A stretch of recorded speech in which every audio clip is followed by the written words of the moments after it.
మంత్రి నారా లోకేష్ అనంతపురం పర్యటన రద్దయింది. నేపాల్లో నెలకొన్న ప్రత్యేక పరిస్థితులతో ఏపీకి చెందిన వారిని సురక్షితంగా వెనక్కి తీసుకురావడంపై మంత్రి లోకేష్ ప్రత్యేక దృష్టి పెట్టారు. కాసేపట్లో రియల్ టైమ్ గవర్నెన్స్ సెంటర్ కు వెళ్లనున్నారు.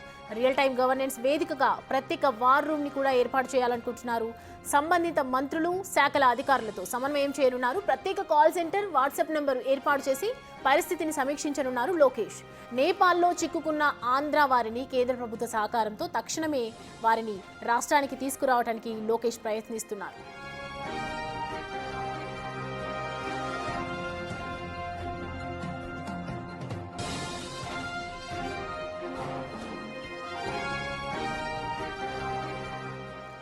రైట్, నేపాల్లో నెలకొంటున్నటువంటి పరిస్థితులు మనందరికీ తెలిసిందే. సో ప్రజెంట్ అక్కడ చాలా మంది ఆంధ్రాకి సంబంధించి, ఆంధ్రప్రదేశ్కి కావచ్చు, రెండు తెలుగు రాష్ట్రాల్లో చాలా మంది కూడా చిక్కుపోయినటువంటి సిచ్యువేషన్ కనిపిస్తుంది. ప్రజెంట్ అయితే నేపాల్లో ఉన్నటువంటి ఎవరైతే ఆంధ్ర వాళ్ళు ఎవరైతే చిక్కుకొని ఉన్నారో వారికి సంబంధించినటువంటి పూర్తి ఏర్పాట్లు, ప్రత్యేక పరిస్థితుల్లో ఏపీకి చెందినటువంటి వారిని సురక్షితంగా వెనక్కి తీసుకురప్పించే ప్రయత్నం అయితే చేస్తున్నారు మంత్రి లోకేష్. దానిపై ప్రస్తుతం ప్రత్యేక దృష్టి పెట్టారు. దీనికి సంబంధించి పూర్తి డీటెయిల్స్ అడిగి తెలుసుకుందాం. మా ప్రతినిధి శివ మనకి అందుబాటులో ఉన్నారు. శివ, ప్రజెంట్ నేపాల్లో ఉన్నటువంటి ఎవరైతే ఆంధ్రాకి సంబంధించినటువంటి వాళ్ళ సంఖ్య ఎంతవరకు ఉండొచ్చు? ఓవరాల్గా ఇప్పటి వరకు ఉన్నటువంటి ఇన్ఫర్మేషన్ ఏంటి? మొత్తం మీద చూస్తుంటే మంత్రి నారా లోకేష్ అనంతపురం జిల్లా పర్యటన రద్దు చేసుకున్నారు. తెలుగుదేశం ప్రభుత్వం అంటే కూటమి ప్రభుత్వం ప్రతిష్టాత్మక తీసుకున్న కార్యక్రమానికి నారా లోకేష్ కార్యక్రమాన్ని రద్దు చేసుకున్నారు. ప్రస్తుతం ఆంధ్రప్రదేశ్ సంబంధించి నేపాల్లో నెలకొన్న ప్రత్యేక పరిస్థితుల నేపథ్యంలో ఆంధ్రప్రదేశ్ చెందిన చాలా మందిని వెనక్కి తీసుకురావడంపై లోకేష్ దృష్టి పెట్టారు. మరికొద్ది సేపట్లోనే సచివాలయం రియల్ టైమ్ గవర్నర్స్ వెళ్లి లోకేష్ ప్రత్యేకంగా కూడా వార్ రూమ్ ఏర్పాటు చేశారు. దీనికి సంబంధించి ఎంతమంది అక్కడ చిక్కుకున్నారు, దానికి సంబంధించిన వివరాలు ఏంటి, సంబంధిత అధికారులు తక్షణమే ఆర్టీజీఎస్ కార్యాలకు రావాలని చెప్పి అధికారులకు సమాచారం ఇచ్చారు. ప్రత్యేక కాల్ సెంటర్, వాట్సాప్ నంబర్ ఏర్పాటు చేసి పరిస్థితులను సమీక్షించబోతుంది. నేపాల్లో చిక్కున్న వారి కోసం వివరాలను సేకరించేందుకు కేంద్ర ప్రభుత్వం సహకారం తక్షణమే తీసుకోవాలని చెప్పి ఇప్పటికే లోకేష్ రాష్ట్ర అధికారులకి ఆదేశాలు జారీ చేశారు.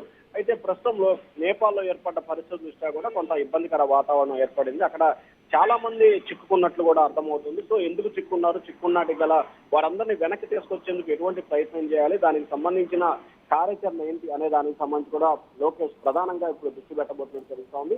వందల సంఖ్యలో తెలుగు వాళ్ళు అక్కడ చిక్కుకున్నట్లు కూడా ప్రభుత్వం అయితే భావిస్తా ఉంది. వాళ్ళందరి వివరాలను ఫస్ట్ తీసుకునే ప్రయత్నం చేస్తున్నారు. దానికి సంబంధించిన పూర్తి వివరాలను ఈ రోజు క్లారిటీ ఇచ్చే అవకాశం కనిపిస్తుంది. ఎందుకంటే నేపాల్లో చిక్కుకున్న వారందరినీ కూడా, ముఖ్యంగా తెలుగు వారికి సంబంధించి కూడా వారందరినీ, ముఖ్యంగా తెలుగు రాష్ట్రాలకి, ఏపీ తెలంగాణ అనే భేదాభిప్రాయాలు లేకుండా అక్కడ చిక్కుకున్న ప్రతి ఒక్కరిని కూడా వెనక్కి తీసుకొచ్చే విధంగా కూడా ప్రభుత్వం దృష్టి కేంద్రీకరిస్తుంది. ఎందుకంటే నేపాల్లో జరుగుతున్న తాజా పరిణామాలు కావచ్చు, అక్కడ హై అలర్ట్ పెట్టిన నేపథ్యం కూడా ఉంది కాబట్టి ఖచ్చితంగా అక్కడ ప్రజలకి సురక్షిత, అంటే ముఖ్యంగా ఏపీ వారికి ఏమాత్రం కూడా సురక్షితంగా లేదు అని చెప్పి రాష్ట్ర ప్రభుత్వం భావించింది. మరొక వైపు నేపాల్లో ఉన్న తెలుగు వారంతా కూడా తమని రక్షించాలని చెప్పి కూడా ఇప్పటికే రాష్ట్ర ప్రభుత్వానికి, కేంద్ర ప్రభుత్వానికి మెయిల్స్ ద్వారా, సోషల్ మీడియా ద్వారా కూడా విస్తృతమైన ప్రచారం చేస్తున్నారు.